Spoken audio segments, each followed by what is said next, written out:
com grande satisfação que a Casa de Vidro, o Instituto Bard, recebe vocês aqui para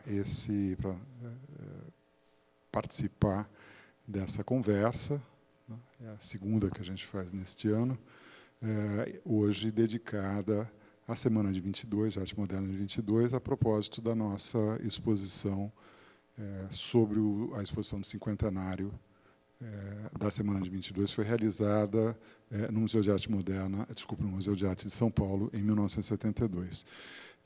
Hoje nós temos o professor Abílio Guerra, né, que é nosso colega na FAO Mackenzie. Temos aqui, junto com nós dois aqui, que somos professores da casa, a diretora da FAO Mackenzie, Angélica Alvim, que nos prestigia pela primeira vez aqui no evento ao vivo, né? Já veio na abertura da exposição. Obrigado, viu, Angélica? E que viabiliza aqui essa parceria, na segunda vez que nós temos uma gravação da TV Mackenzie, né, que fica depois disponível no website, no YouTube da FAO Mackenzie. Bem, estamos aqui com alguns conselheiros, né, a Eugênia e a Ana, que foram minhas parceiras aqui na produção dessa exposição, né. Tem mais outras pessoas, não vou ficar nominando todo mundo. Tem o Zezinho, que montou aqui em tempo recorde nosso pequeno auditório improvisado aqui na sala, né. E temos o Lorenzo, que eu não sei onde está, que está em algum lugar aqui, que é nosso diretor executivo. Enfim, tem um público bastante compondo aqui nosso time de recepção para vocês. Queria agradecer o Carlos Warchavski por ter cedido as imagens para nós, ali do fundo da família Warchavski, que foi um momento muito importante para a gente encerrar o percurso da exposição, né, com a obra, 2 fotos e um vídeo da Casa Modernista. Faz algum sentido para a nossa conversa hoje. Eu vou dar início, então. Abílio, que além de ter sido meu colega de graduação na PUC de Campinas há muito tempo atrás, depois também de mestrado na História da Unicamp, no IFISH, né? Depois seguiu o doutorado lá na Unicamp, foi professor da PUC durante muitos anos, a PUC de Campinas, depois se transferiu para o Mackenzie, né? E já também há muito tempo o editor do site Vitruvius e da editora Romano Guerra, junto com a Silvana Romano, a esposa e também parceira nossa, que está aqui presente, também nos prestigiando. Não sei se eu esqueci de alguém, mas, enfim, não vou ficar nominando todo mundo, tá bom? Gente, a ideia realmente da casa nós fazemos aqui um ambiente de uma conversa mais informal, né? Tem uma primeira apresentação, depois eu e a Eugênia, a gente começa os comentários a respeito do tema, e depois a gente abre para a palavra da audiência. Ok? Bem, muito obrigado, gente. Abílio, por favor. Boa tarde a todos. Eu estava pensando aqui, quando eu vim pela primeira vez aqui, faz décadas, viemos eu e a Silvana com um amigo holandês, e o Pietro Maria Bardi nos recebeu aqui nessa sala. Então, não deixa de ser muito emocionante estar aqui para fazer essa apresentação. Alerto que é avant-première, eu nunca fiz essa apresentação. Na verdade, são temas que eu tenho trabalhado ao longo da vida, acadêmica, profissional. Mas eu nunca fiz esse percurso, então é um pouco, vamos dizer assim, a primeira vez que eu vou fazer, então tenho um pouco de paciência. Eu queria agradecer ao Instituto Bard, né, nas figuras do Renato Anelli, que me dirigiu o convite, e também a Eugênia, que vai participar aqui da nossa conversa. Muito obrigado. Eu começo com uma epígrafe, que eu não vou ler, está aí para quem quiser ler, mas tem uma parte, né, Carlo Ginzburg, é um dos historiadores que eu mais admiro, italiano, que ele fala, em certo momento, assim como a língua, a cultura oferece ao indivíduo um horizonte de possibilidades latentes, uma jaula flexível e invisível dentro da qual se exercita a liberdade condicionada de cada um. Eu gosto muito dessa ideia, né, porque tenta trabalhar a noção de liberdade, né, a liberdade no seu amplo sentido, mas também o condicionamento. Então, estamos todos dentro dessa jaula, né? E o historiador, o Carlo Ginzburg, me inspira também a pedir a todos vocês, né, que façam as próprias associações a partir das imagens e de alguns fragmentos que eu trouxe para vocês. Eu estou escrevendo um artigo, na verdade estou apenas começando, e eu tive a ajuda da pesquisadora Fernanda Critelli para algumas pesquisas em acervos de jornais. Bem, a gente não poderia começar de outra maneira, né? Falando de Gregory Warshawski, mas de um projeto que, no mínimo, é inesperado, né? A gente fica olhando para essas imagens, né? É lógico que se trata de uma arquitetura culta, de alguém que tem uma escola, uma formação europeia, mas dentro de códigos que são próprios de uma arquitetura que a gente poderia chamar, a princípio, nativista, talvez primitivista, no sentido de uma arquitetura culta que se aproxima de uma questão mais popular. É uma casa pouco conhecida, me deparei com ela, as informações foi o Carlos que me passou sobre a datação, o nome da proprietária, etc.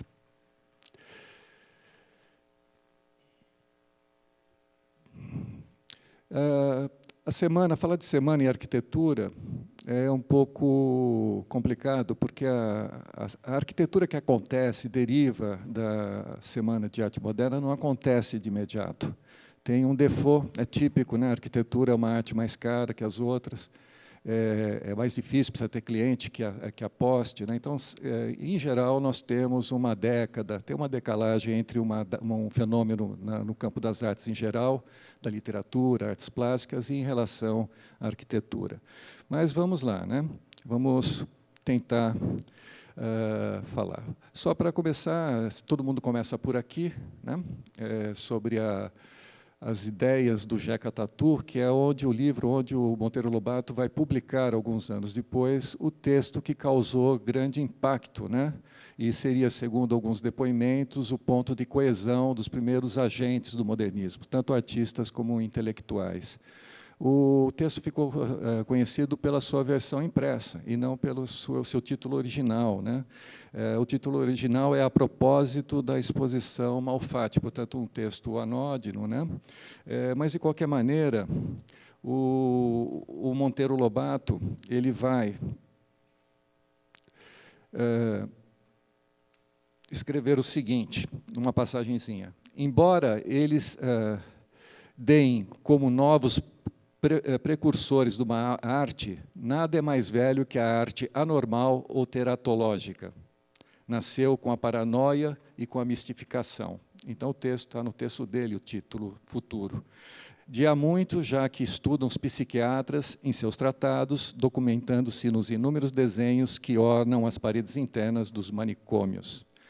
É interessante, né, essa arte teratológica, monstruosa, porque ela antecipa a classificação que foi dada à arte moderna pelo nazismo, né? Exatamente os mesmos termos, né? Está certo que lá no nazismo a coisa era um pouco mais complicada, mas a visão do Monteiro até é um pouco surpreendente. O Wilson Martins chegou a tentar salvar a alma do Monteiro Lobato, dizendo que era uma implicância, que sempre foi um autor moderno. Em vários pontos ele estava muito próximo, ele fez as pazes com Oswald de Andrade na velhice, né? Então, o Wilson Martins tenta colocar ele mais no contexto. De qualquer maneira, isso causou realmente um mal-estar muito grande, e foi uma fagulha, né?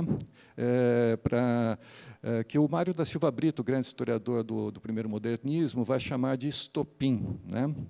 É interessante que muitas vezes se fala que Mário, o Menotti, o Oswald, todo mundo se colocou, mas, na verdade, até onde eu sei, apenas o Oswald de Andrade se posicionou numa nota no Jornal do Comércio, de 11 de janeiro de 1918, portanto, já no início do ano, a exposição começa no final do ano, e ele vai falar o seguinte: possuidora de uma alta consciência do que faz, levada por notável instinto para a apaixonada eleição dos seus assuntos e da sua maneira, a vibrante artista não temeu levantar com seus 50 trabalhos as mais irritadas opiniões e as mais contrariantes hostilidades.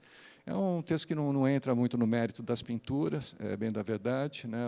Ele é uma defesa mais ideológica, é uma postura mais de grupo, que é um pouco como esse grupo vai se montar, né, no seu início.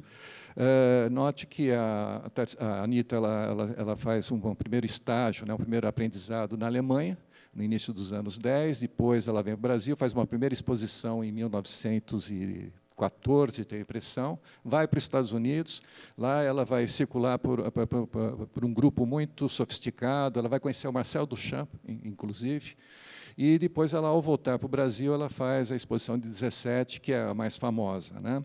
E são figuras que estão presentes na exposição, e eu chamo a atenção desse quadro tropical, não só pelo título, também pela temática, né? Uma cor tropical, como diz o título, a vegetação, e a mulher, né, de tez escura, provavelmente uma mestiça, e mulata, e as vestes despojadas e simples. Quer dizer, há aqui em Anita uma espécie de prospecção, né, do que viria a ser o nosso melhor modernismo, pelo menos eu entendo assim.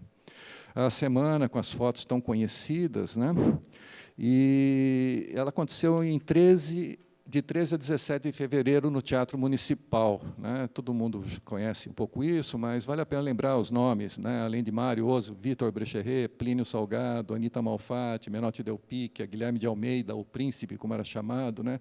Sérgio Milliet, grande intelectual, Heitor Vilas-Lobos, Tácito Almeida, Di Cavalcante, Paulo Prado. Paulo Prado foi um dos promotores da semana, por sinal, né? Muito rico e com um trânsito enorme na parte diplomática do país. O Di Cavalcante, ele na minha opinião, né? Minha opinião nesse caso é muito claro isso. Eu acho que ele é o grande artista da Semana de Arte Moderna. Ele é o cara que está mais à frente, né? Eu diria que as artes gráficas que ele domina como poucos está muito à frente de sua época. Isso aqui é bom até hoje, não é?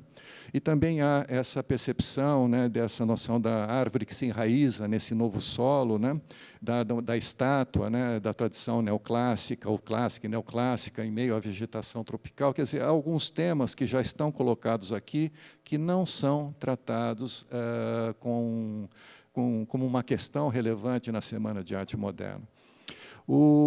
Temos também a famosa estátua, né, a Cabeça de Cristo, que pertence hoje ao IEB, como todo o patrimônio, né, de quadros, desenhos, que é uma coisa maravilhosa. A parte dele está sendo exposto lá na Galeria SESI, na Avenida Paulista. É uma exposição muito bonita, por sinal.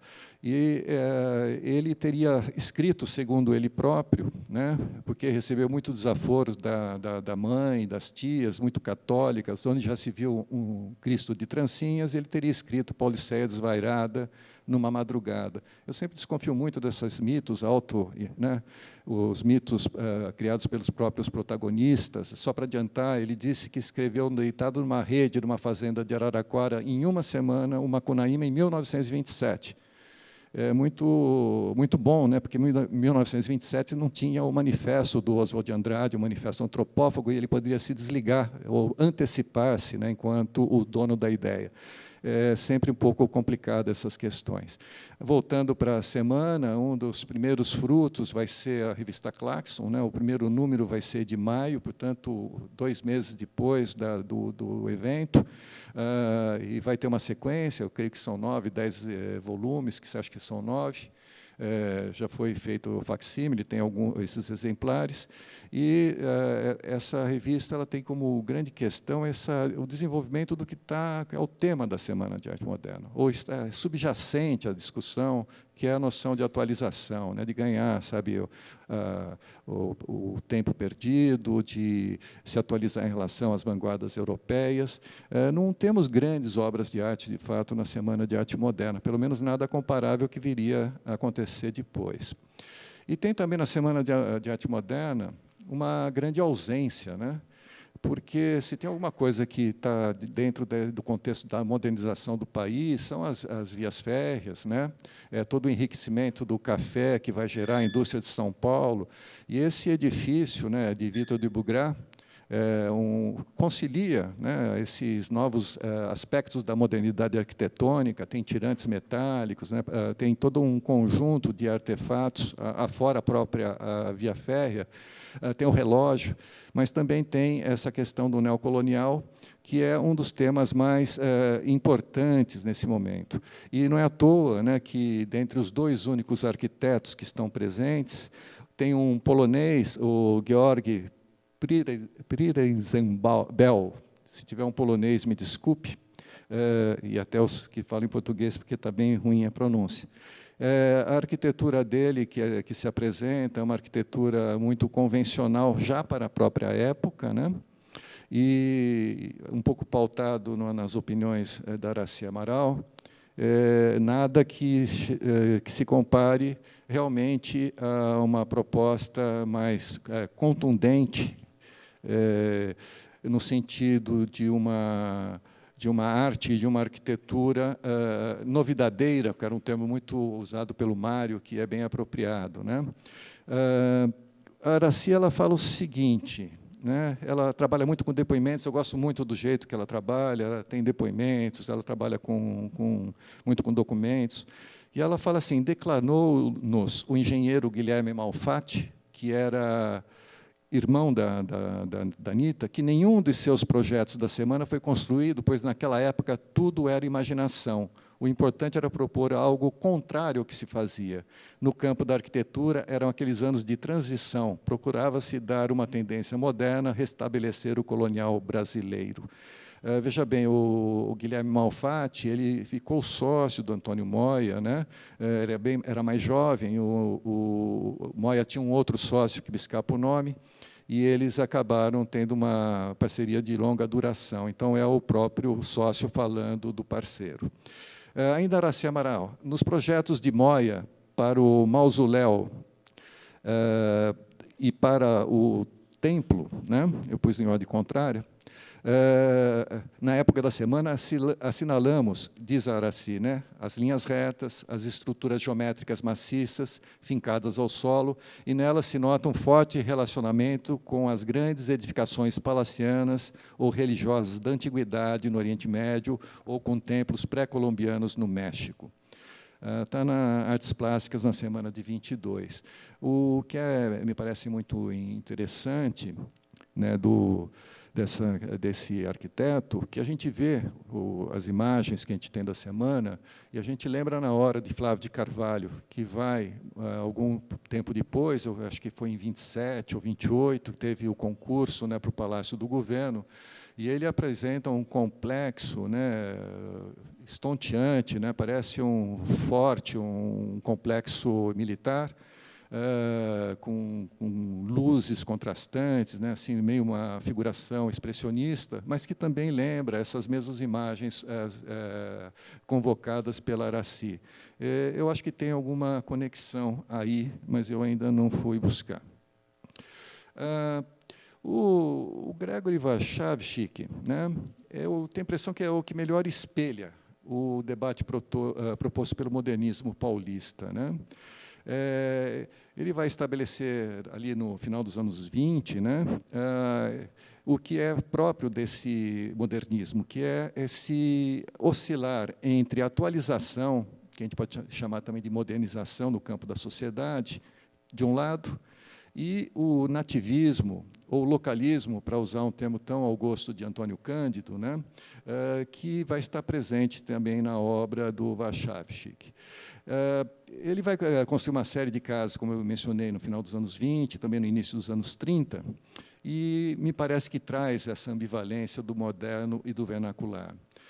Por exemplo, nessa casa na Rua Santa Cruz, a própria casa, hoje faz parte do sistema de museus do DPH, além da varanda com telhado na parte posterior, que está obstaculizada aqui por esse balcão do lado direito e esquerdo, né? Ele ele tem um telhado, né, o telhado da varanda, com telhas em barro.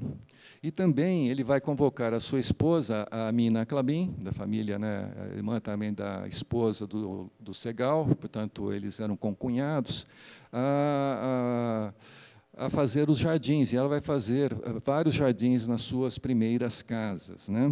E é interessante porque ele era o representante do Cian no Brasil ali nos anos 30, e ele escreve uma carta para o Gideon, né, Siegfried Gideon, que era o secretário-geral do Cian nesse momento.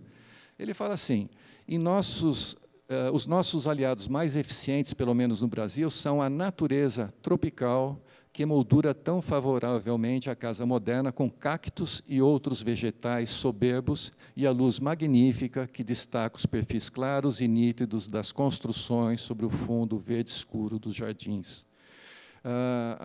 O telhado foi abandonado nos outros projetos, né, prevalece as lajes planas, mas os jardins da mina vão estar presentes.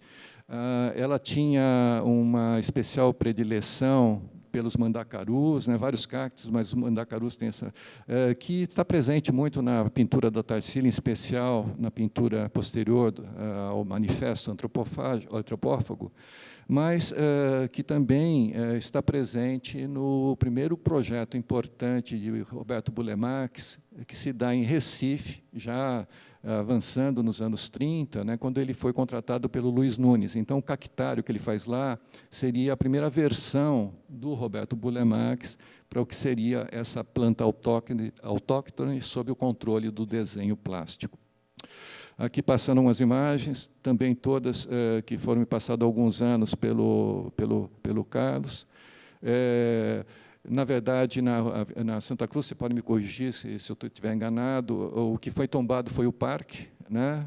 Então, portanto, é uma homenagem à própria Mina Clabin, e com isso foi também a própria casa, que passou por várias modificações, não é mais essa casa que aparece nas fotos mais célebres, né? Aqui é a da Rua Itápolis, onde o Carlos tem, pelo menos tinha, deve ter ainda o seu escritório, ou a casa, mora lá. É que quando eu fui lá estava a visitação. E a casa também conhecida, uma das casas modernistas, a casa da Rua Bahia, que foi várias coisas, ateliês, foi loja de imóveis, eu nem sei o que está acontecendo lá. Mas essa casa ela foi escola de inglês, meu Deus. E, bem, ela recebeu visitação, e também aqui nós temos um jardim. Notem que não tem nada, né, da exuberância e do controle, né? O Bullemax ele era, de fato, um pesquisador em botânica, né? Então ele tinha formação em artes plásticas, sua formação acadêmica, e muita prática no campo da vegetação, né? Inclusive com as suas famosas viagens pelo país.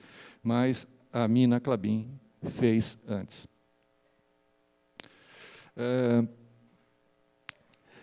Eu vou falar aqui rapidamente o que eu chamei de genealogia de uma ideia.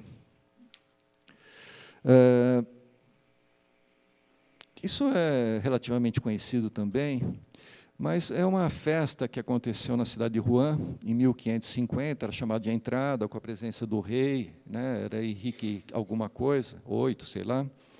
E, nessa ocasião, foram levados diversos indígenas, cerca de 50 índios brasileiros, eles foram expostos lá, como curiosidade, nessa festa, né?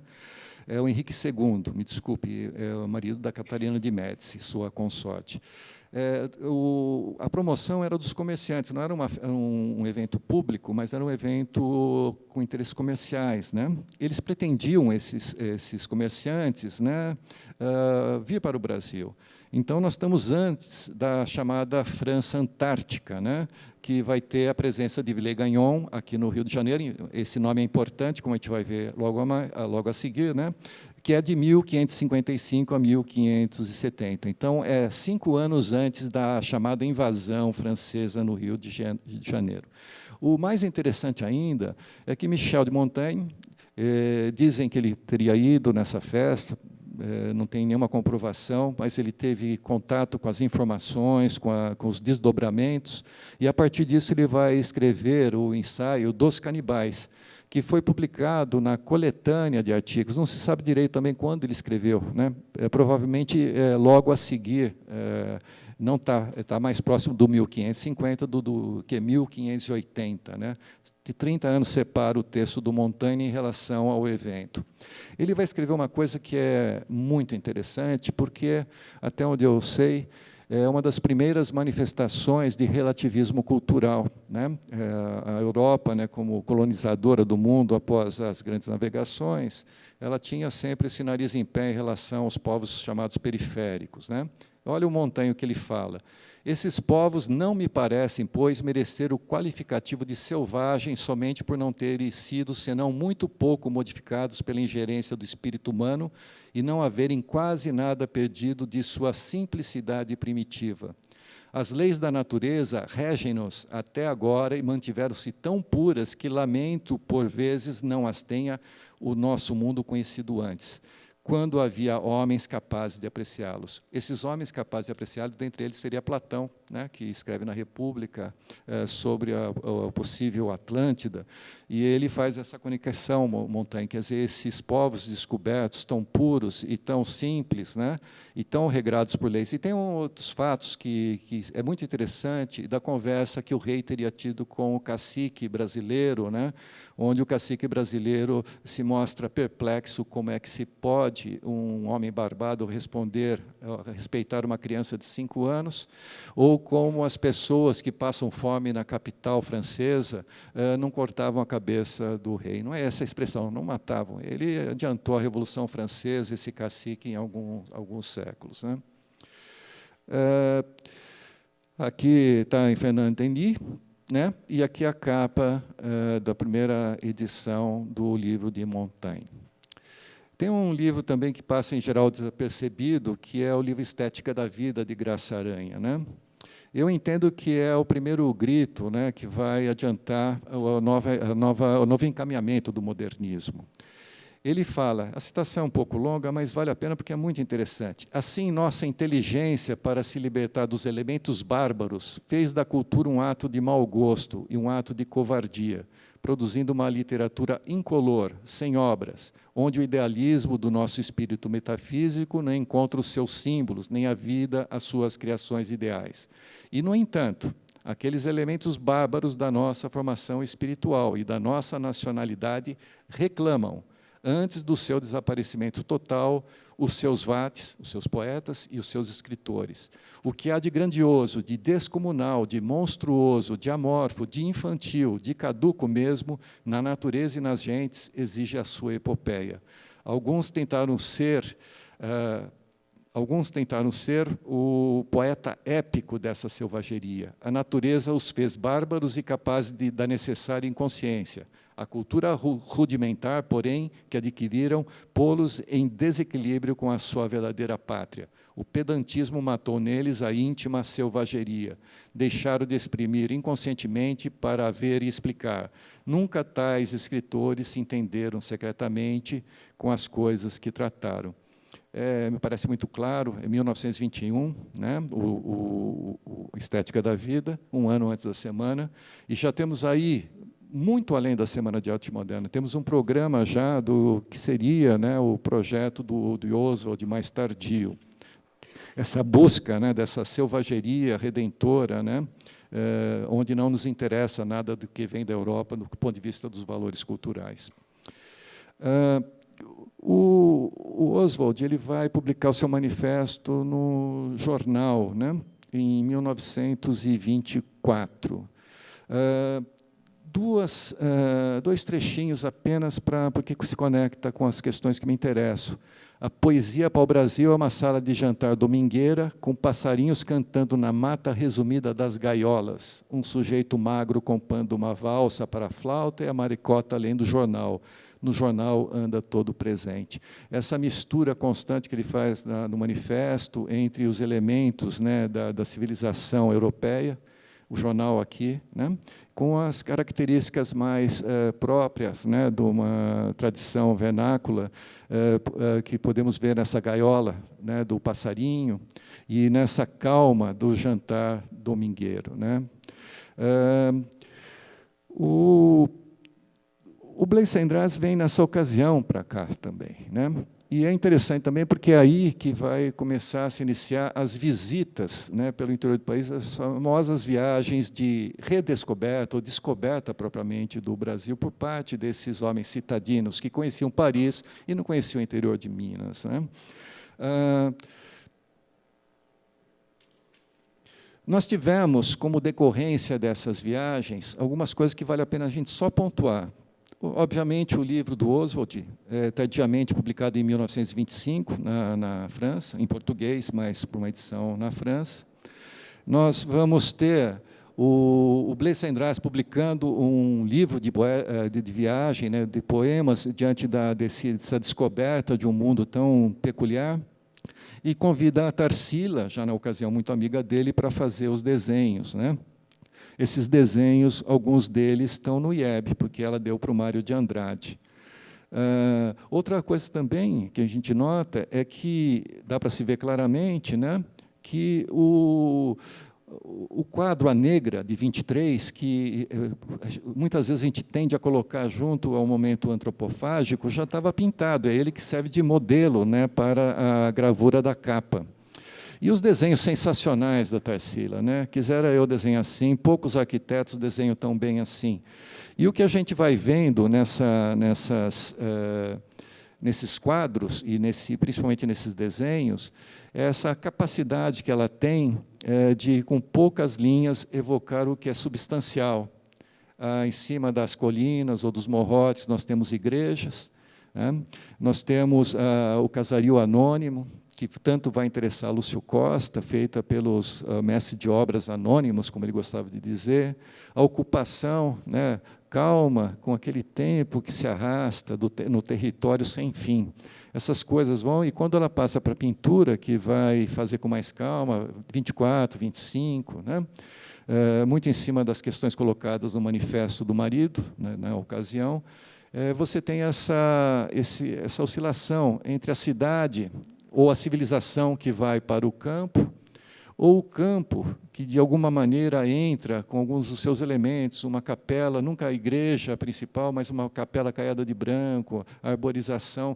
Então, os quadros da Tarsila, nesse momento, eles passam por esse universo, né, onde estão resgatados a paisagem brasileira no sentido da natureza, do território, mas também dos hábitos, costumes, da tradição mais, que a gente pode dizer, anímica, espiritual, cultural do povo brasileiro. Há claramente uma simbolização dessas coisas todas, não é um homem real, mas, de qualquer maneira, há o que Antônio Risério escreveu num texto muito antigo, até quando eu gostava ainda dele, que o manifesto Pau-Brasil, ele vai gerar toda uma cultura de inversão de sinais. Né, tudo que era ruim passa a ser bom, né, tudo que eram as nossas mazelas, da nossa etnia, né, da nossa racialidade, como se dizia na época, de uma natureza intransponível, tudo isso foi, a natureza passa a ser bela. Né? Então, moro num país tropical abençoado por Deus, como diz o nosso grande poeta, é um trabalho de transformação no âmbito das ideias e dos valores. Lazar Segal, assim como outros estrangeiros que para cá vieram e ficaram, ele tem, todo mundo conhece os quadros deles anteriores, né, com aquele expressionismo alemão, onde ele se forma, judeu, fugindo dos pogroms, portanto, aquela questão melancólica, a incomunicabilidade. E aqui no Brasil ele vai fazer um esforço danado para se articular com o grupo local, para pintar as cores locais. Eu adoro esses dois quadros, né, e está aí essa agenda, né, do homem misturado, caldeado, fundido, né? E com as vestes simples, quando elas aparecem, em meio, né, à vegetação tropical. O outro dado também vão ser as viagens, e o Mário vai ser o mais intenso. Ele nunca foi para o exterior, até onde se sabe. Os outros, ele era um cara de classe média, vivia de salário, ao contrário de outros que eram muito ricos, a Tarsila, o Oza, pessoas muito abastadas. E ele não viajava para o exterior, mas ele viajou muito no Brasil. E em 27 ele vai fazer viagens, que vai ser depois colocado no seu livro, né, O Turista Aprendiz. Mas essas fotos que estão lá no IEB são magníficas, né, retratando, né, o homem brasileiro, o sítio, né, o território, os hábitos, os costumes. Né? Essa foto eu adoro, como essa também. 28, antropofagia. Nós temos aqui uma passagem que tudo isso se fecha, que foi falado aparentemente de forma aleatória. Numa frase ele vai falar filiação, genealogia, né? O contato com o Brasil Caraíba. Villegagnon, Print Terre, Montaigne, o homem natural Rousseau, da Revolução Francesa ao Romantismo, a Revolução Bolchevista, a Revolução Surrealista e ao bárbaro tecnizado de Kaiserlin. Caminhamos. Kaiserlin é um escritor, meio filósofo, que acabou no ostracismo total hoje em dia, mas ele é citado por vários autores da época, o Oswald bastante, o Mário e até Le Corbusier também. Há uma radicalização, né, daquele nativismo que impera no momento anterior, de 24, para um primitivismo, né, que saqueia a filosofia libertária europeia, conferindo a ela uma origem brasileira. Filiação, né? Queremos a Revolução Caraíba, maior que a Revolução Francesa, unificação de todas as revoltas eficazes na direção do homem. Sem nós, Brasil, brasileiros, a Europa não teria sequer a sua pobre Declaração dos Direitos do Homem. Ou seja, Montaigne só escreveu o que escreveu porque viu os índios brasileiros que viviam aqui numa espécie de democracia primitiva e assim por diante. Então, há uma reconstrução da história, né, segundo ao gosto do próprio autor, muito inteligente, sarcástica e, por que não dizer, um pouco verdadeira também, né? A Tarsila, eu pus só 2 quadros, que são os mais emblemáticos, né? Eles leram Freud bastante nessa época. O Mário faz o famoso livro, em 24, né, que virou filme, que fala que dizem que é o Caio Prado, né, que tinha uma preceptora alemã. Então, é um livro onde tem toda a questão da psicanálise. Mas Totem Tabu, que é citado pelo Oswald, está presente nas pinturas também, né? Essa relação que se fazia, né, a partir de Freud, entre o primitivo e a criança, né? Essa analogia entre a ontogênese e a filogênese, que ele vai buscar a biologia de Haeckel. Então, é muito interessante, porque essas figuras desnudas, né, muito ligada à vida orgânica, com cabecinha pequena, né, que simboliza essa infância, totalmente frente, diante ou dentro de uma natureza que ainda não tem forma, né, é como se fosse aquela natureza que começa a crescer, né, da sua origem primordial. Lembra muito os textos de Euclides da Cunha, quando ele fala da Amazônia, que são textos geniais, que tem esse ar também meio bíblico, né, da Gênese bíblica, né, que as coisas estão surgindo diante dos nossos olhos. 28, daí o Mário falar que escreveu em 27, na minha opinião, mas ele publica em 28, depois do manifesto. O próprio Oswald, que tirava o sarro em todo mundo, e muito do Mário, falou que é o primeiro grande livro antropofágico, né, trouxe para a sua seara. E, no mesmo ano, ele escreve ensaio sobre a música brasileira. Vale a pena falar um pouquinho do ensaio, mas Macunaíma é um livro magnífico, e onde você tem uma oscilação muito grande entre uma alegria quase que total para uma melancolia profunda, e acho que recorrível, porque o final é muito trágico, né? Ou talvez não. Ele fala assim: é mesmo o herói capenga que de tanto penar na terra sem saúde e com muita saúva, se aborreceu de tudo, foi-se embora e banza solitário no campo vasto do céu. Morreu, né? E o final é lindíssimo, mas também melancólico. A tribo se acabara, a família virara sombras, a maloca ruíra minada pelas saúvas e Macunaíma subira para o céu. Porém ficara o Aruaí do séquito daqueles tempos de Dantes, em que o herói fora o grande Macunaíma imperador. E só o papagaio no silêncio do Uraricuera, que é o rio, preservava do esquecimento os casos e a fala desaparecida.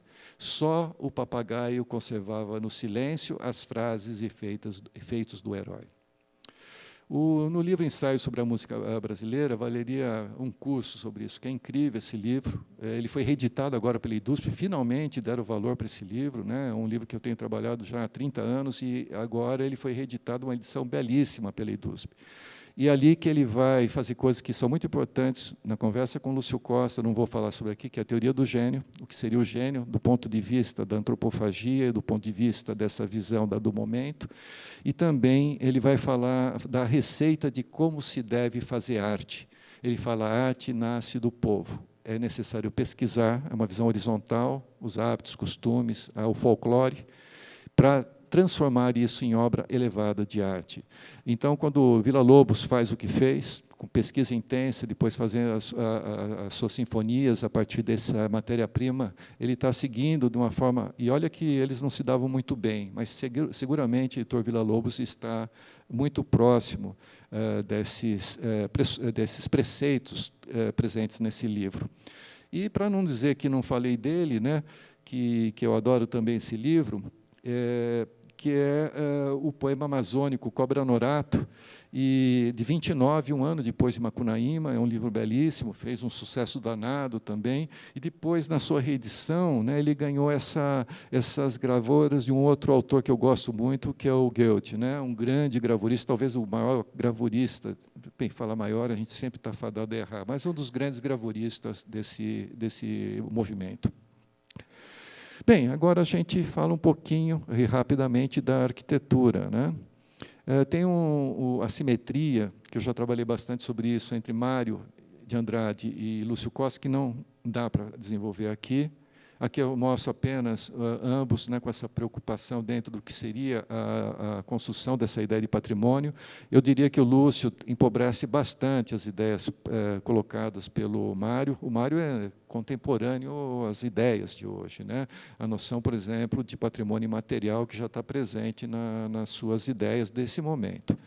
Mas outra coisa que aí sim é importante para esse enredo que eu montei é a viagem de 22, do ano da semana, que o Lúcio vai fazer a Diamantina. Ainda ele estava naquela condição, ele ganhou um prêmio do José Mariano, ele era meio já tido como arquiteto, futuro arquiteto neocolonial, e com desenhos belíssimos ele faz esses registros, né, que ele próprio fez questão de publicar no seu livro Testamento, né.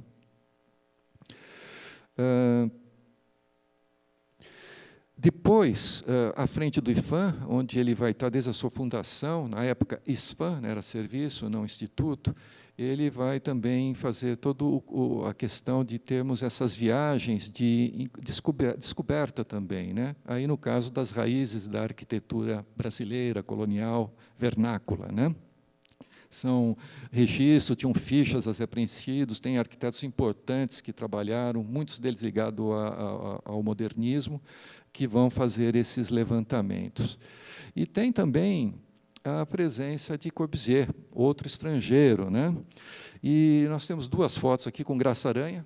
Graça Aranha ele foi homenageado pela Claxon número 1. Em geral, os historiadores tentam desmerecer o Graça Aranha, não entendendo o quanto ele é fulcral nesse desenvolvimento dessas ideias, né? Dizem que ele era um passadista, usam até os termos da época, né? De qualquer maneira, ele conversando com o Corbusier na sua primeira viagem ao Brasil, e o Corbusier vai falar o seguinte: os jovens de São Paulo expuseram-me sua tese, somos antropófagos. Antropofagia não era hábito glutão, era um rito esotérico, uma comunhão com as melhores forças.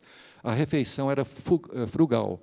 Havia de 100 a 500 guerreiros comendo a carne do guerreiro capturado. Esse guerreiro era valoroso. Comer a carne dos próprios guerreiros de sua tribo. Logo, comendo sua carne, assimilava-se à carne mesma de seus ancestrais. Isso ele narrando, né, no texto Prólogo Americano, publicado pelo livro incrível da Margarete, né, da Cecília, do Vasco e do Romão, né? Um livro, pelo menos na minha formação, muito importante. E ele vai falar outra coisa, o Corbusier, no mesmo texto. Só penso em arquitetura casas dos homens. Torno-me rousseísta, ou seja, russoniano, né? Rousseau, um discípulo de Rousseau. O homem é bom. Mas se penso em arquitetura casa de arquiteto, torno-me cético, pessimista, voltairiano, e digo, tudo vai mal no mais detestável dos mundos. Cândido, né? Otimista, do Voltaire. Eis onde conduz a exegese arquitetônica, a arquitetura sendo o resultado do estado de espírito de uma época. Chegamos a um impasse. Os mecanismos sociais e morais estão desorganizados. Temos a sede de um Montaigne e de um Rousseau, empreendendo uma viagem para ir questionar o homem nu. A reforma a empreender é profunda, é a hipocrisia que reina. Amor, casamento, sociedade e morte. Estamos inteira e totalmente falsificados, somos falsos. É interessante, no mesmo texto, né, que ele se refere aos antropófagos e ele fala os mesmos autores colocados por Oswald no seu manifesto, com muita aproximação, e ainda de brinde ele fala do homem nu, né, uma clara referência do arquiteto que ele conheceu, o nosso Flávio de Carvalho. Obrigado. Às vezes dá branco. O Flávio de Carvalho, né, como a gente sabe, escreveu O Homem Nu, e tem uma repercussão danada na imprensa, e seguramente o Corbusier ficou sabendo. Né? Aqui é a segunda foto que eu falei, foi a Araci, que me passou até péssima essa imagem, mas dá para ver, né, a Tarsila, muito bonita na época, ao lado do Corbusier, mas tem o Oswald, tem o Lúcio Costa, tem o Jorge Machado Moreira, tem o Roberto Burle-Marx, tem o Celso Antônio, está todo o time dos grandes modernistas, né, presentes nesse encontro com Corbusier. E tem o que o Lúcio coloca, né, no período que ele fala que ele está descansando, na verdade fazendo a sua conversão para o moderno, ele faz as casas sem donos. Ele publica algumas dessas casas com pilotis, né? Mas note que tanto na primeira como na segunda imagem, as varandas com toda essa vegetação tropical, presença das redes de dormir, né? E a presença também de artefatos da modernidade, nessa síntese, né, proposta, que claramente, né, todo mundo fala, em vários momentos do livro Testamento dele, o Lúcio Costa fala, acho que 3 vezes, que ele não conhecia, nunca tinha ouvido falar do Le Corbusier em 1929. Ele faz até uma brincadeira que ele fugiu da conferência que o Corbusier deu no Rio, e que ele foi enforcado numa brincadeira de forca porque não sabia o nome do Corbusier. Então, dizer que em 1924, 25, ele está fazendo a La Corbusier, me parece um certo exagero. Né? Eu acho que a fonte é mais imediata. Né? É o Gregory Warshawski, que vai para o Rio a convite do próprio Lúcio, para dar aula e virar os sócios, fizeram o conjunto da Gamboa, e me parece que aí, né, e é nesse momento que o Roberto Burle-Marx vai conhecer o Lúcio. Essa conexão não é muito difícil de se estabelecer. Eu já escrevi numa revista da USP há alguns anos, essa conexão entre Mina Clabin e o Roberto Burle-Marx é uma coisa que a ponte é o Lúcio Costa. Então, nós temos aqui, né, a famosa Vila Monlevade, foi publicada em 1936, mas é um projeto de 1934, onde o Lúcio vai fazer finalmente, né, o que seria, na minha opinião, essa conciliação desses valores já colocados pelo modernismo brasileiro, em especial de São Paulo, da conciliação entre o moderno e o local, que pode ser o vernáculo, pode ser a tradição. Não dá para a gente também esmiuçar, mas temos o homem encostado no pilotis, né? A mulher lavando roupa, isso é muito criticado, até foi criticado quando defende a tese, mas o Lúcio é muito claro, a arquitetura não muda a sociedade. Então, a realidade é essa, a arquitetura é para melhorar a vida das pessoas. O homem recostado na rede, a rede pendurada nos pilotis, lendo o jornal, né? Tal como propôs o nosso querido Oswald de Andrade. Cavalos num piloti, no outro lado da mesma imagem, automóveis e a gasolineira. Pedinte, pedindo esmola diante da igreja. Então, não é uma utopia desenhada por Lúcio. Esses elementos, né, eles vão estar presentes em obras do próprio Lúcio, como o pavilhão que ele faz com Niemeyer em Nova York, em 1939, amplamente conhecido por todos, e não resisti aqui, né, de colocar lado a lado a foto do pavilhão com as suas vitórias régias, e o que era para o Mário, que ele adorava essa foto, ele falou bastante dessa foto, do homem amazônico junto às vitórias régias. Ele fez também essa composição, né, entre varandas tradicionais, com pilotis e com panos de vidro, na Casa Saavedra, e no tão conhecido Parque Hotel também em São Clemente, onde talvez seja um melhor ajuste entre essas duas dimensões, entre essa ambivalência. Nós vamos ter também na Trienal de Milão, em 64, um dos pavilhões brasileiros, muito menos conhecido que os outros, né, onde no final da feira se chegava no espaço de redes, né, e tinha fotos de Brasília e fotos de Gauthierot, da cultura popular nordestina, em especial da Bahia. Detalhe, tinha também violões dispostos para quem quisesse tocar, e aí tem Caymmi, né? É Caymmi na sua Bahia e na rede. Dizia Caymmi que ele fez muita música, mas todas deitado na rede. E para finalizar, apenas um slide show, e onde a gente mostra, né, que Oscar, que ele escondeu nessas coisas que ele fez, né? Não tem nenhum livro do Oscar que tem essas coisas. E isso não é Lúcio Costa, não errei na legenda, é do Oscar, sua casa em Mendes. Também não resisti de colocar na Salina. Fotos do Nelson Con. Então, aí as varandas, né, a simplicidade das gentes, uma arquitetura culta, mas que mimetiza essas qualidades do que o Mário falava do folclore, né, nos termos daquela época, mas que seria essa base cultural mais ampla. Aqui o Carlos Milan, formado no Mackenzie, por acaso, um grande arquiteto, morreu muito cedo, não confirmou mas está aí as varandas, telha de barro, as pedras, a parede caiada de branco e a paisagem. Ou então, nosso Paulo Mendes da Rocha, né, também no litoral, em Ubatuba, ele fez a sua casa também primitivista, fotos do Nelson Con também, que me passou ontem de madrugada, para eu poder passar para vocês. Severiano, mais conhecido, né, com o Centro de Proteção Ambiental em Balbina, que está absolutamente derrubado, em ruínas, por falta de manutenção. Eu acho que nem sei se existe ainda. 2 anos de pandemia, muita coisa pode ter deixado de existir. Brasil Arquitetura, Marcelo Ferraz e Francisco Fanucchi, com toda essa artesania. Essa é uma das obras mais decalcadas, né, nessa relação apresentada aqui, nessas minhas conexões. Um projeto pouco conhecido, eu e a Silvana visitamos, junto com o Ricardo Otaki, há algum tempo, alguns anos, e são fotos minhas e dela, eu não sabia identificar de quem era cada uma. E também vivendo em meio à paisagem, com reformas, e até pinturas muito características da Mônica Nador, né? Não é dela, mas eles aprenderam em oficinas. E projetos de vários tipos, onde nós temos essa série de arquitetos que confirmam uma tradição.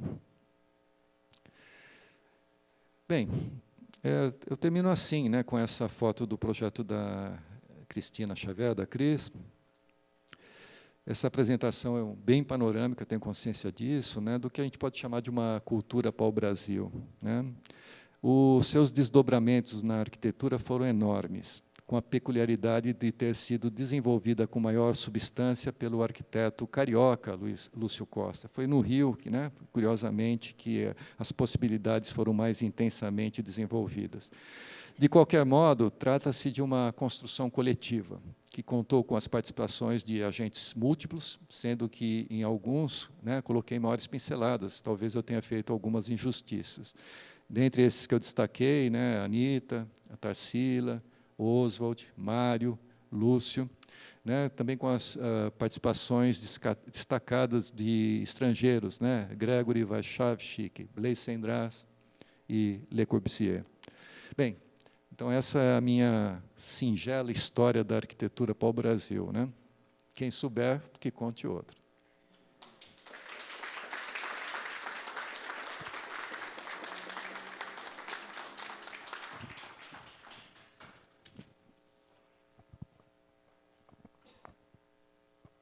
Bem, Abílio, super agradecemos a conferência, acho que o nome certo é esse mesmo, né?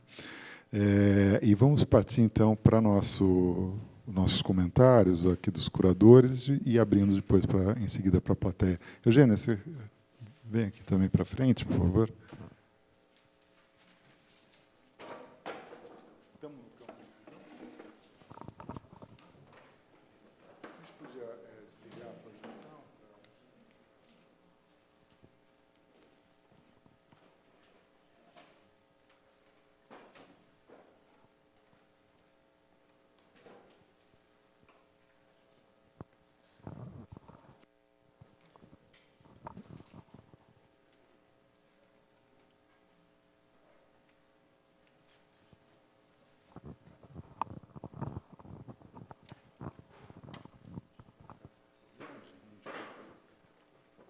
Vamos ficar mais ou menos distante para ficar sem.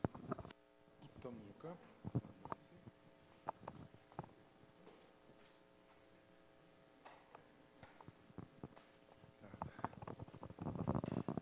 Bem, primeiro, eu gostaria de destacar que a leitura que o Abílio traz, né, e toda vez que a gente conversa sobre a arquitetura, né, e o modernismo, sempre surge alguma coisa nova na nossa conversa, então hoje acho que fazia tempo que a gente não conversava sobre isso. É muito gostoso ver como que o pensamento evolui, né, com a pesquisa, enfim, com as leituras. Acho que hoje essa narrativa ela se constitui de uma maneira muito importante. Tem alguns pontos em contato dessa leitura com o que nós trouxemos para a exposição, né, que é uma leitura nossa, né, Eugênia, a Ana também, que foi uma interlocutora, né, Carbontini,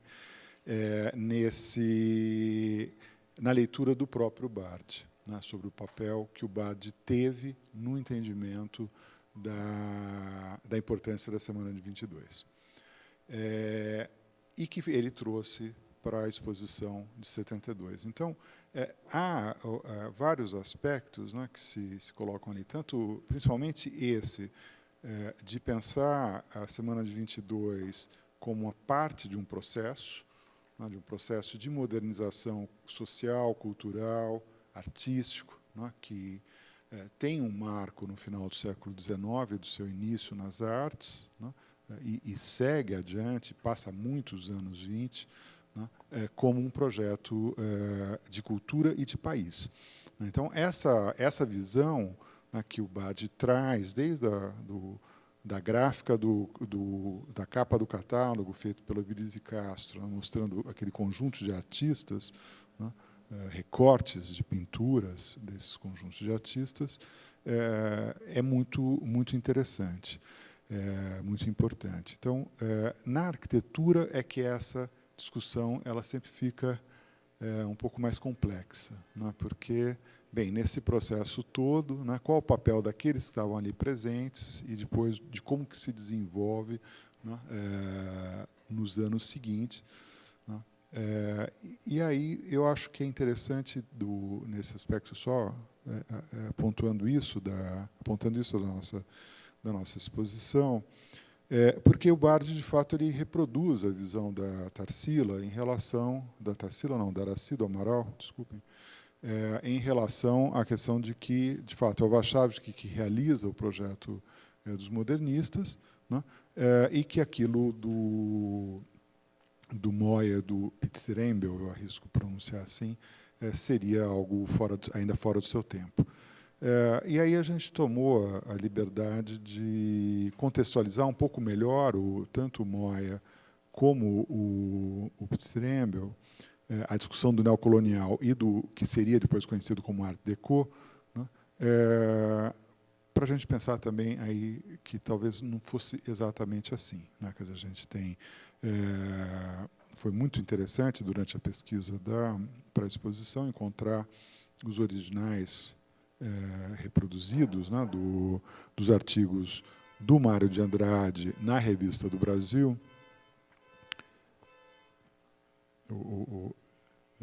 É ótimo aqui bem, mas os artigos do Mário de Andrade na Revista do Brasil, que era, né, dirigida pelo Monteiro Lobato, e encontrar ali os desenhos, as ilustrações, né, de um grande desenhista e artista do neocolonial, que é o José Watts Rodrigues, que naquele momento estava fazendo, né, ali aquilo é um artigo de 1920, se não me engano, estava reproduzindo as construções que depois seriam as grandes construções coloniais, preservadas e restauradas, né, o sítio de São Roque, enfim, todos esses projetos, essas obras que na época estavam em ruínas. E estava fazendo também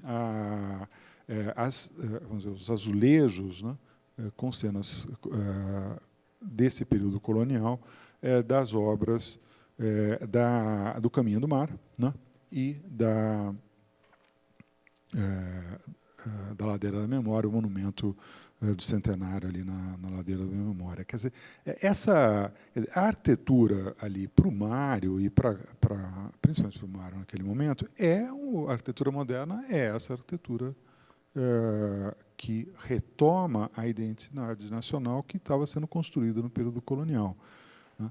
Tanto que, quando a gente chega em 28, né, ele ainda estava até em dúvida, né, com a inauguração com as casas do Warchavchik, que ele ainda fala, né, e dá aquela polêmica que a gente gosta dele com o Oswaldo, né, assim, discutindo, porque o Mário textualmente fala que, olha, é bom, né, como é que ele fala? Que é bom e é mal, né? Quer dizer, esse neocolonial, né? Então, mas não é de todo bom, não é de todo mal, é assim que ele fala, né? Então, que é de fato a questão da identidade colocada diretamente naquela fonte do neocolonial, ela estava sintonizada também com outras, vamos dizer, com aquilo que estava se formando em 22, né?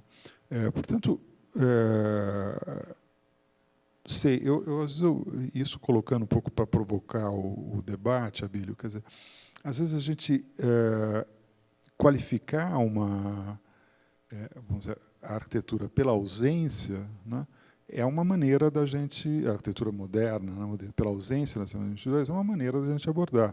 Mas talvez a gente aprofundar um pouco mais o que está de fato ali presente, né, seja um caminho também importante para a gente poder desenvolver.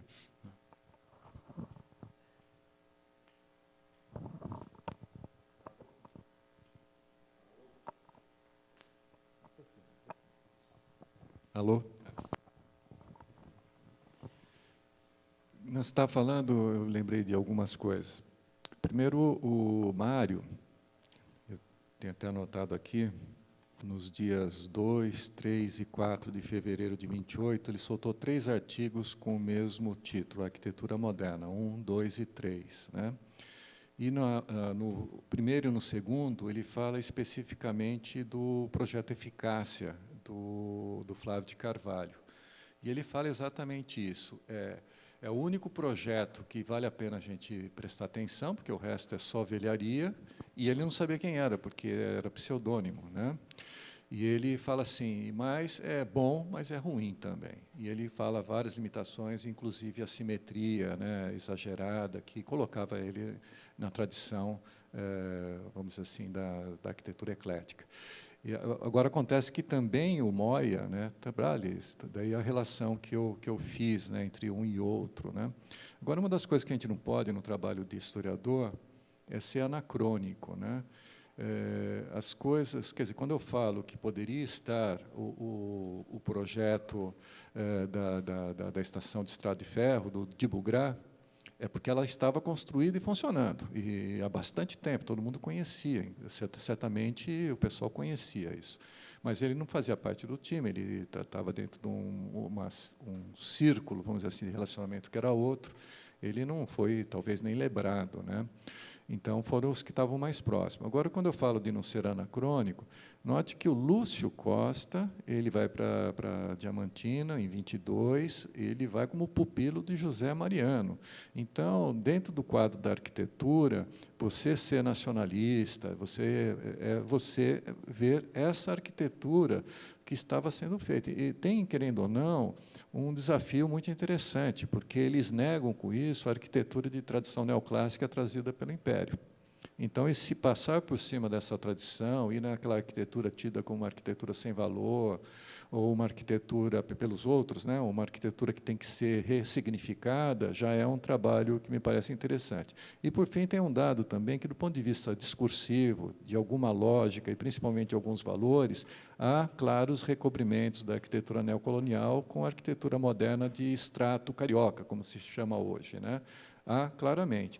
Agora, o que tem é que a forma foi encontrada, e o segredo dessa forma está justamente nessa ideia magnífica, que, até onde eu entendo, é desenvolvida pelo Oswald, né, com outros, né, no diálogo com os seus interlocutores, da fusão.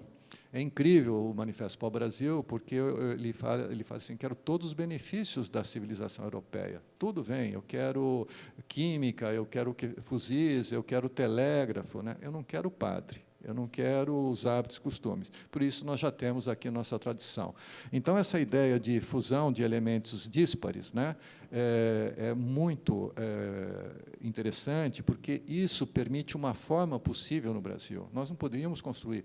O teu avô teve esse problema, ele não tinha recurso, tinha laje em concreto armado, mas era caríssimo. Então, coloca lá um telhado e disfarça com uma platibanda e supõe-se que tem uma laje plana. Então, nós temos aí esse ajuste que é do âmbito da civilização, as condições específicas de um Brasil que tinha escravos, ex-escravos andando pelas ruas ainda, né? Então, um país que tinha imperador até anteontem.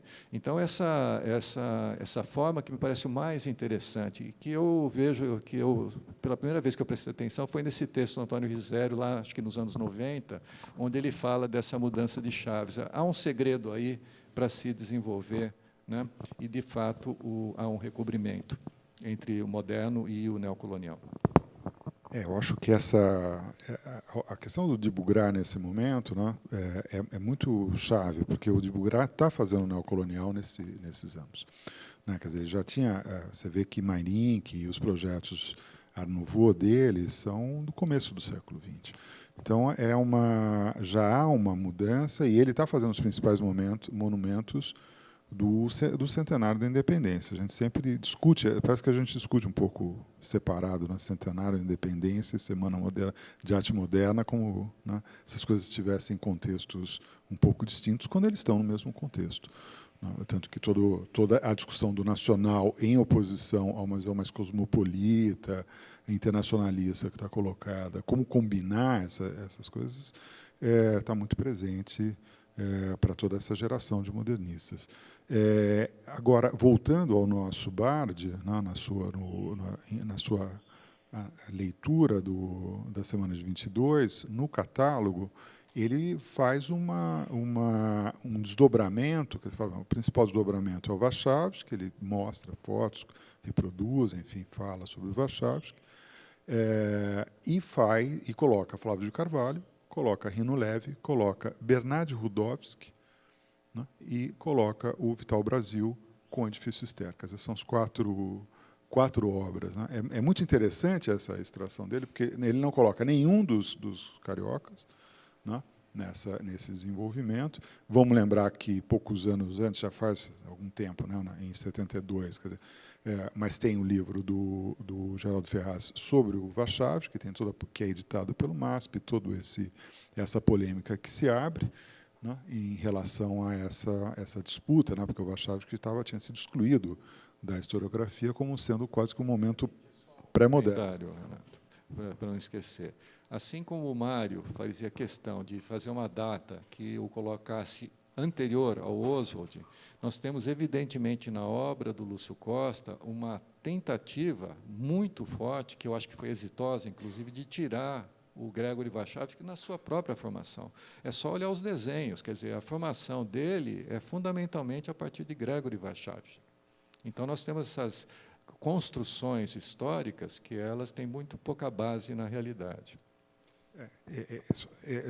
Para não terminar, é importante esse ponto, né, de como é que vai se construindo essa relação e como que o Bardi puxa para arquitetos que tiveram passagem pela Itália, né, mesmo, né, os três não sendo italianos, né, o Rino era filho de italianos, mas o Warchavsky, que se formou em Roma, o Rino foi em seguida para Roma e se formou em Roma também, né, enquanto o Warchavsky já estava aqui, e o Rudowski passou vários anos na Itália, fugindo das perseguições raciais na Áustria, né, pelo nazismo.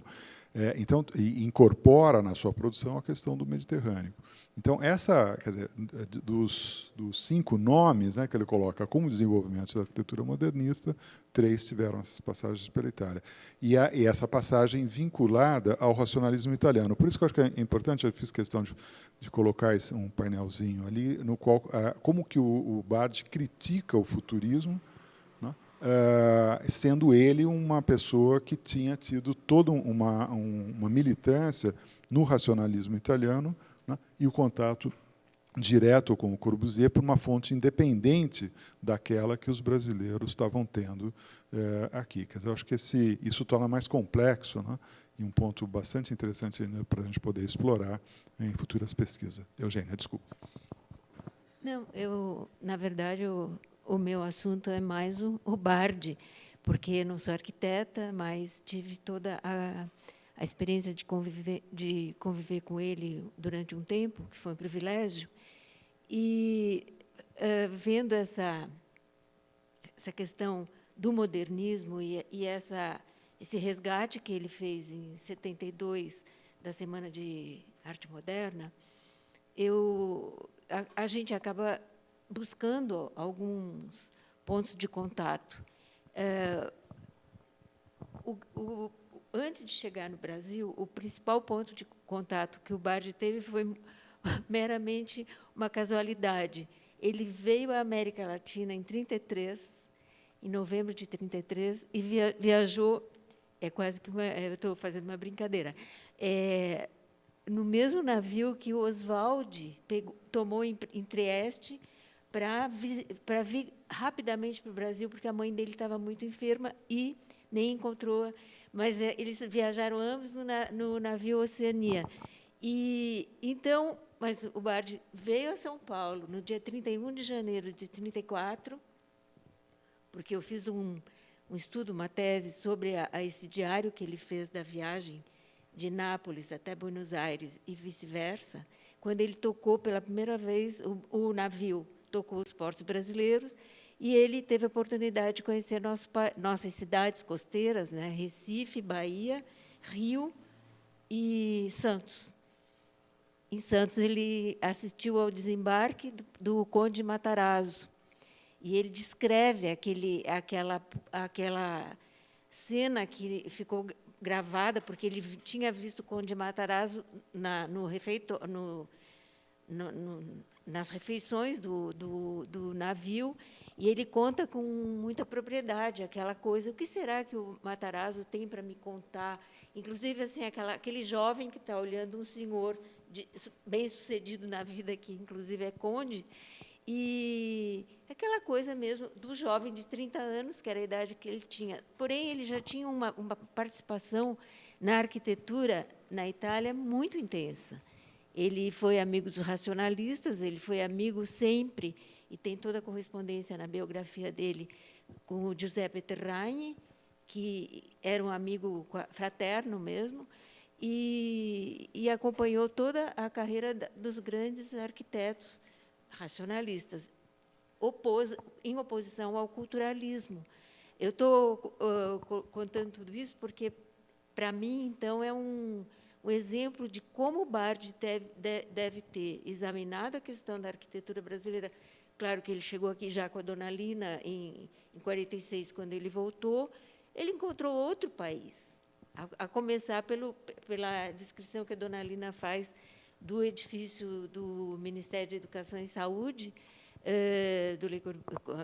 do grupo, né, que é inspirado no Le Corbusier, de quem o Bardi era amigo. Ele viajou em 1930 no navio Patris e participou do Congresso do Cian a bordo entre Marsella e Atenas, com vários arquitetos. E você, na sua fala, falou do Gideon, né? Estava no Gideon, Le Corbusier, foi onde Le Corbusier ficou próximo do Bardi. Bardi recebe o Le Corbusier em 1934. Ou seja, tudo isso o Bardi trouxe na bagagem, não é? E então essa escolha dos arquitetos que ele faz na exposição tem todo um pensamento por detrás. E eu acho que eu concordo com o Renato, essa questão da Itália também sempre muito presente, até porque ele foi muito hostilizado no Brasil, o Bardi, por ser italiano. E nós éramos, eu aqui me incluo, porque, afinal de contas, a cultura brasileira sempre francófila. E o Bardi sentiu isso na carne e relatou muitas vezes. Então, é só para explicar essa importância que teve a arquitetura na formação dele e como ele se surpreendeu, porque era um dos temas preferidos dele. Ele era um teórico da arquitetura em quase tudo que ele escreveu. Só comentar que, quando ele olhava para o Conde Matarazzo, ele não poderia imaginar que seria um dos adversários do sobrinho dele, décadas depois, né? Principalmente pelo alinhamento do Assis Chateaubriand do outro lado da... Não poderia imaginar. E também fico pensando, né, como era a vida da Lina com ele, porque a entrada da Lina é absolutamente culturalista, né? Todas as suas predileções, todas as suas apostas, né? Toda a sua obra. Mas eu acho que nesse aspecto é muito interessante a trajetória da Lina com o Bardi nas pesquisas sobre o modernismo brasileiro nesses anos, né? E como isso em principais temas. Quer dizer, já o interesse do Bardi pela Semana de 22 já se coloca em 47, quando ele propõe fazer ele diz que tentou organizar, não conseguiu, os 25 anos da semana, né? Mas depois, quando dá os 30 anos da semana, ele publica vários artigos, né, da própria Tarsila, né, do Ian de Almeida, enfim, discutindo, né, as questões, relembrando o 22 a sua importância. Mas, mais do que isso, né, há uma abordagem na pesquisa sobre o popular. Na entrevista dele, de 72, ele reclama que a questão popular, que apareceria depois no Mário de Andrade, quer dizer, ali em 22 não estava tão presente, né, como uma... Quer dizer, nem isso, nem a questão do africano, né?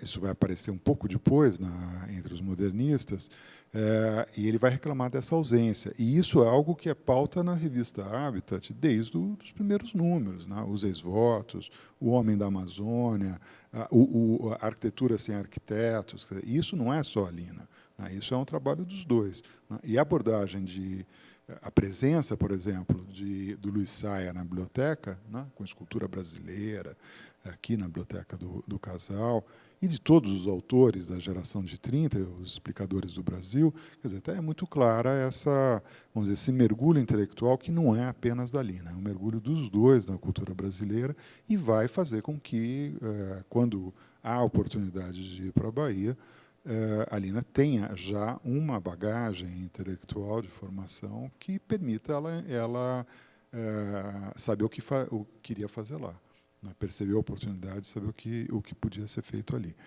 Então, é um pouco para a gente pensar que, às vezes, a gente desconhece do Bardi muita coisa, né? Quer dizer, o Bardi é uma figura ainda hoje bastante eclipsada, né, pelo próprio sucesso da Lina, quando a situação era um pouco diferente na época que ele estava em vida, né? E acho que hoje é importante a gente, com essa exposição aqui, a gente tentar rebalancear, né, reequilibrar esse processo, né? É importante também lembrar que ele, além de ele ter se proposto conhecendo o Chateaubriand e todo o poder dele, né? Porque a gente não pode esquecer que teve esse grande mecenato por detrás, essa tentativa de resgatar as figuras da semana, como o Renato falou, foi sempre presente. Ele, muitas vezes, enfatizou nos textos que ele fez posteriormente. Agora, o Bardi também tinha uma característica, em função da arquitetura, do interesse que ele tinha por engenharia. E vocês falaram no futurismo. Quando ele chegou aqui em 34, que ele passa e demora um pouquinho mais, que ele vê no Rio o começo já de uma certa modernidade, com um edifício que era à noite. Ele relata que já tinha um arranha-céu.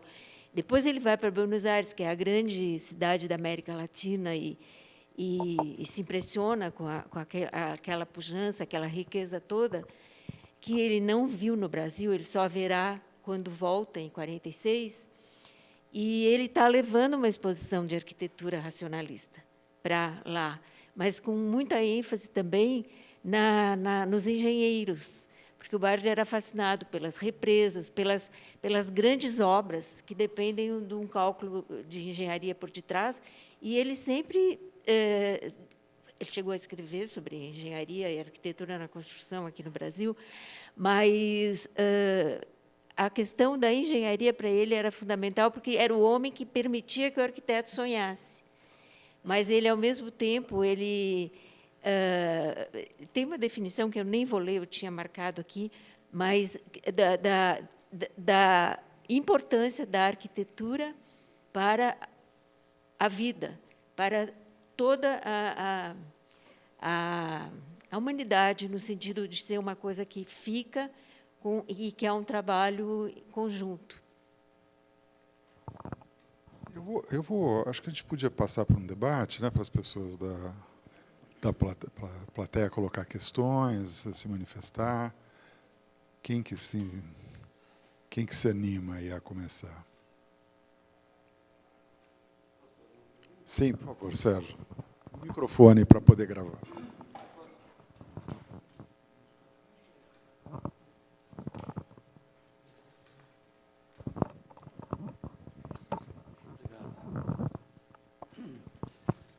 Gostaria de fazer uma pergunta para o Abílio. É bem pontual a minha pergunta. Você citou em um determinado momento o Lúcio Costa, ele dizendo que a arquitetura não muda a sociedade, não é isso? E é interessante, porque, de uma certa forma, isso vai um pouco contra todo o ideário modernista, né? Que toda a militância modernista acreditava na mudança da sociedade, né? A própria Lina tem uma frase dela que eu gosto muito, que ela é uma entrevista que ela deu para... esqueci o nome da autora, agora estou ficando velho, que se chama Lina Bobardi, Arquitetura Construída, que ela começa dizendo que ela se lamenta, ela fez uma entrevista aqui com a Lina em 1990, um pouco antes dela falecer, lamenta ela não ter anotado as memórias que a Lina falou para ela sobre a viagem, uma recente viagem ao Japão que ela teria feito, e ela fala, num determinado momento, a Lina fala assim, nós sonhávamos em salvar a humanidade com a arquitetura moderna e o industrial design. Ponto. Não deu. Ponto. Né? Então, se você pudesse situar melhor essa frase do Lúcio, por favor, e aonde, a origem dessa frase, dentro dessa questão do ideário modernista, por favor. Até onde eu me lembro, ele nunca falou ou escreveu exatamente isso que eu falei. É mais uma inferência a partir do seu posicionamento diante dessas várias situações, né? Isso me parece muito claro. Primeiro, antes de falar do Lúcio, é importante dizer, né, quer dizer, o Anatoly Kopf tem aquele livro, Quando o Moderno era uma causa, não era um estilo, alguma coisa, né, que ele imaginava que houvesse, ou ele propõe que houvesse uma espécie de grupo coeso, né, que defendia. E a gente sabe hoje que isso não é um fato, né? Nós temos, né, aquilo que o modernismo em estilo internacional é uma coisa que é já a dissolução de vários princípios do modernismo. Nós temos realmente, no período das vanguardas, anos 10, 20, 30, uma arquitetura que hoje a gente bate o olho e a gente fala, isso aqui é Alemanha, isso aqui é Holanda, isso aqui é na União Soviética, né? Há realmente muitas distinções entre esses vários encaminhamentos. Tem uns, né, por exemplo, tem um dos encaminhamentos, por exemplo, Mendelssohn, né, toda a arquitetura expressionista, né, ela simplesmente foi tirada da reta, né, ela não aparece, em geral, nos textos, nos manuais, com grande relevância. Pô, Mendelssohn foi para Israel, na verdade não era Israel, era Palestina, construiu na Palestina, quer dizer, é um arquiteto de extrema relevância. Então, essa visão que vai, vamos dizer assim, focando apenas nessa questão mais ideológica, por mais que a gente possa acreditar nela, ou dizer que ela é nobre, ela, na verdade, do ponto de vista da historiografia, ela empobrece, né, a incapacidade de a gente ver outras vertentes. Então, a gente, mesmo aqui no Brasil, né? Então, o brutalismo não é moderno. Tem gente que fala isso, entendeu?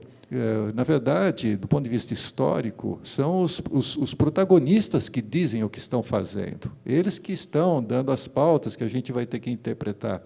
Então, imaginar uma coisa em abstrato, né, como seria o caso que toda a arquitetura moderna ela é pró-revolução, me parece que já é empobrecer, a começar do próprio Corbusier, né?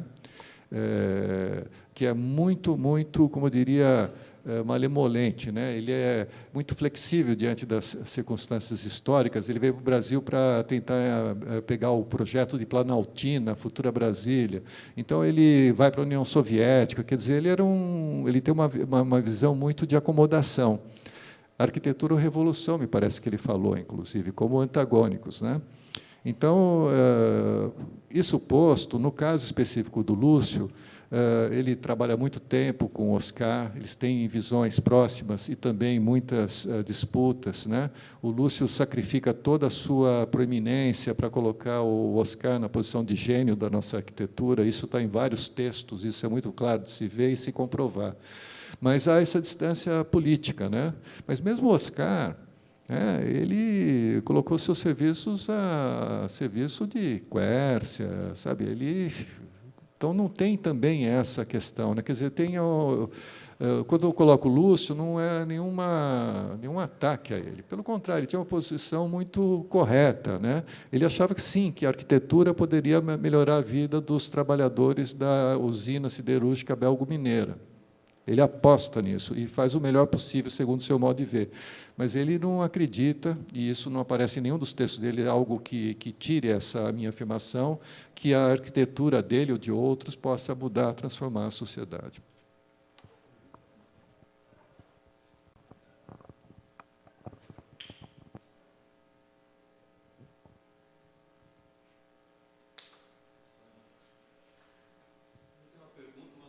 Gostei muito da sua abordagem de colocar...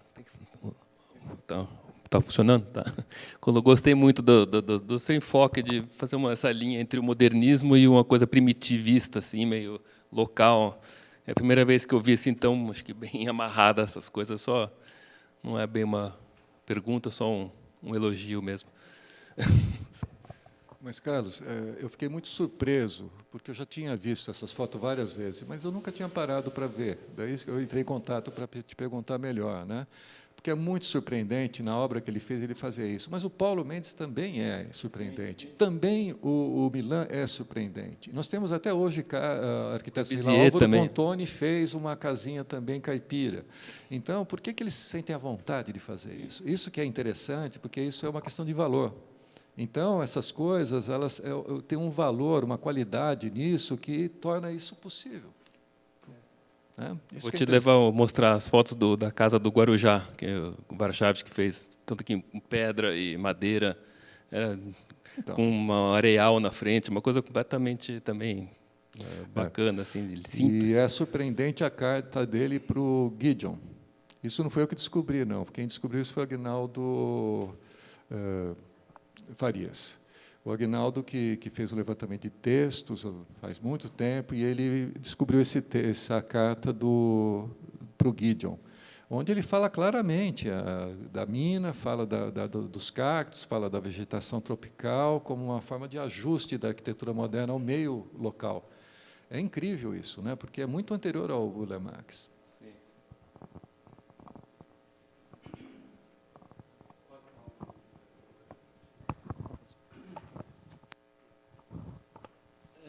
Esse tema é extremamente interessante, né?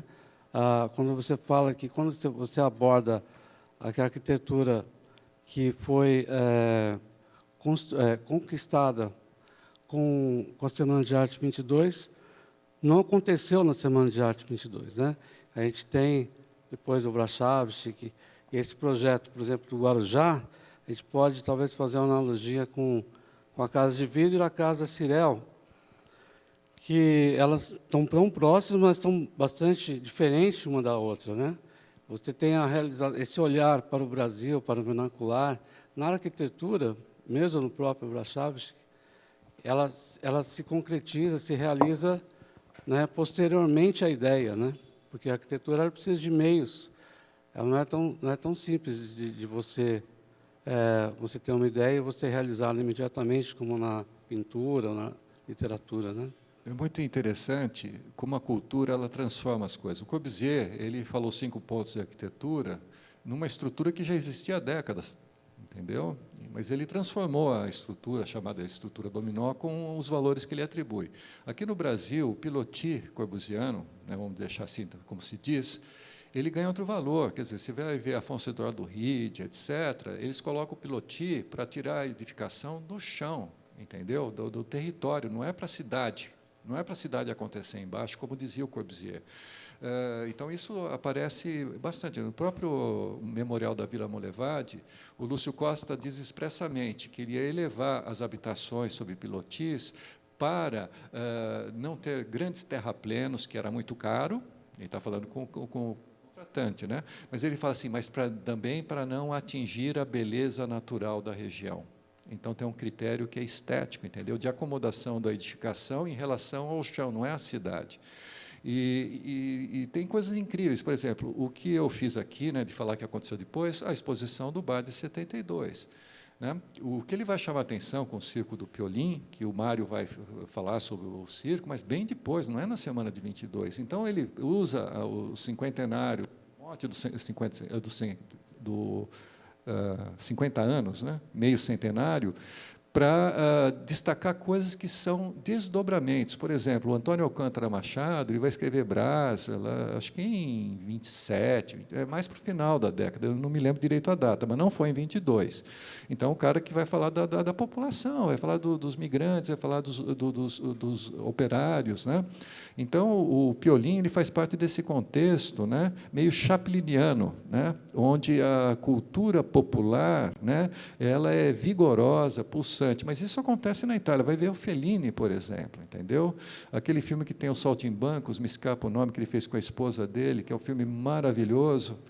Ele exatamente, né? Como que vai o Cacá Diegues fazer com o seu filme incrível, o Bye Bye Brasil também, né? A trupe andando pelo Brasil em busca do passado também, né? Então, eu tentei fazer um pouco, mostrar que realmente a arquitetura que se desdobra não é nem da semana de 22, é a partir de 24, mas são os protagonistas de 22 que se transformam, buscam novas agendas, fazem novas obras, descobrem possibilidades, e é essa a questão que vai ter desdobramento na arquitetura. Porque em 22 é o neocolonial. Né? E o Lúcio Costa, em 22, era neocolonial. Eu acho que bem, a Abílio já falou do Piolim, que era o que eu ia falar, me ocorreu a hora que você estava falando, mas tem um trecho do Menotti sobre o Piolim, né, explicando, quer dizer, qual era o valor do Piolim. Quer dizer, é esse artista autêntico.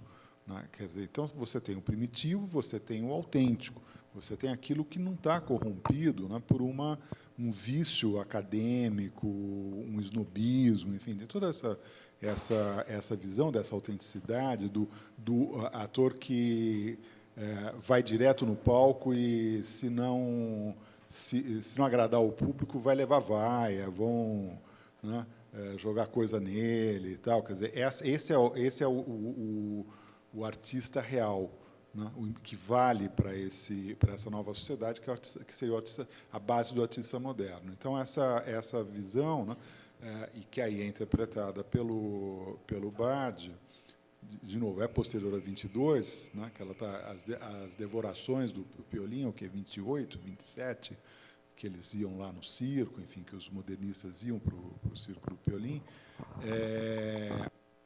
ela está colocando esse valor.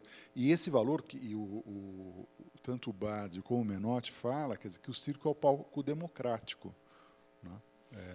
É um palco democrático da arte e da cultura. Essa visão, quer dizer, você está destacando isso, exatamente em 1972, debaixo de governo Médici, né, e pondo o circo lá, não é uma gracinha da Lina, né? Vou botar um circo com palhaço lá, né? Tá?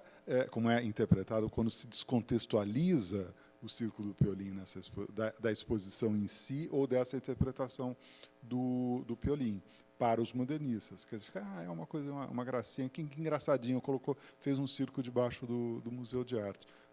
Fez isso em plena ditadura, né? Estavam os colegas sendo torturados, os amigos sendo torturados nos porões. Estava a Lina respondendo ao inquérito militar.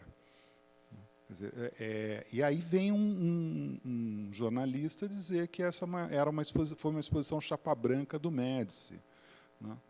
Desculpa, não dá para a gente ser tão leviano em fazer afirmações desse tipo sem conhecer o fato em si, né? Então, acho que a exposição aqui que a gente fez, ela tem um pouco também uma resposta de esclarecer aos desinformados o que é o significado do Piolín como palco democrático em plena ditadura, debaixo do museu, o que é o significado de colocar os estudantes, né, o povo num museu que era de graça, era aberto ao público e de graça, né, encher, fazer concurso, né, o que era contextualizar essa produção, tanto numa perspectiva de tempo, de temporalidade, quer dizer, também os antecedentes e as consequências, quer dizer, está isso no título da exposição, né, e também no seu contexto de época, de momento, o que era o que eram os objetos, o que era a gráfica, o que era a cidade, o que era a moda, né, como fatos de cultura, porque o Museu de Arte sempre se dedicou,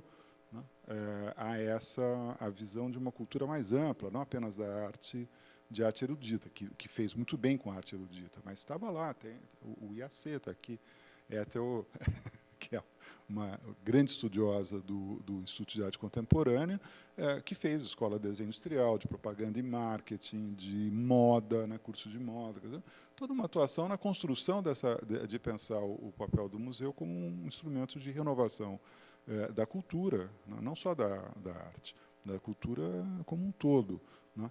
E acho que a maneira como ele resgata, em 72, o modernismo, a Semana de 22, dentro desse processo de modernização, procura dar esse quadro mais completo. É interessante que o Renato falou essa questão do circo, Abílio também. O respeito do Bardi também pelo outro. Ele era um homem extremamente polêmico, tanto que o Oswald fala que o futurismo era uma das influências que a Semana tinha provocado nos modernistas, e o Bardi, anos depois, que ele diz o futurismo era uma coisa que eu ouvia falar na minha adolescência, porque o Manifesto é de 13, ele então era um adolescente, mas ele era um homem muito ligado, ele publica o primeiro texto dele em 17, e certamente ele acompanhou um pouco o futurismo, só que aí ele ironiza e polemiza Oswald. Ele diz que, em 22, o Marinetti já estava se bandeando para o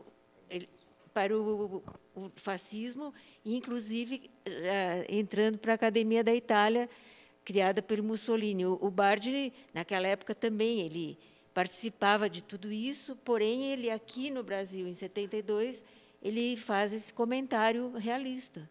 E ele era a liberdade, que era uma coisa que ele prezava muito, que, aliás, no texto do Ginsburg, eu imediatamente lembrei dessa questão da liberdade do Duarte, que ele sempre prezou muito, e o gosto pela polêmica também. E nós colocamos de propósito, de certa maneira, a foto do Marinetti, que é do acervo do MASP, da biblioteca do Centro de Artes Visuais do MASP, e é o Marinetti numa favela, acompanhado, inclusive, pelo Paulo Prado, Murilo, da primeira visita dele, com a esposa visitando uma favela, e ali, com populares em redor, ou seja, ele está aqui propagandeando também o regime. Então, é uma visita oficial. Ou seja, é a mesma coisa que o Le Corbusier, quando busca a divulgação e a clientela. É assim. Bem, gente, eu acho que já... comentário... É que eu morri de rir aqui, que me ocorreu, né, a frase do Marx, que a história só se repete como tragédia e como farsa, né? Me veio à cabeça a Regina Duarte defendendo os palhaços, né? Aliás, a Regina Duarte estava na primeira montagem de um circo pela Lina, no filme, visto, graças a seu orientando, no filme do Auto da Compadecida, a Lina, que é de 67, 68, né? Ela faz cenografia, e ali ela monta, pela primeira vez, um circo, né? Lá no interior, lá onde são feitas as filmagens, e dentro desse circo, que é todo furado, que faz uma analogia com o céu de estrelas, né? Quem dá um show ali num cavalo, montada como bailarina num cavalo, é a jovem Regina Duarte. Enfim, as repetições são sempre muito curiosas. Bem, pessoal, eu queria muito agradecer a quem nos acompanhou aqui essa noite, né? Nós já estamos noite. Já são 6 horas quase, acho que é uma boa hora para a gente encerrar. Muito obrigado a todos e todas.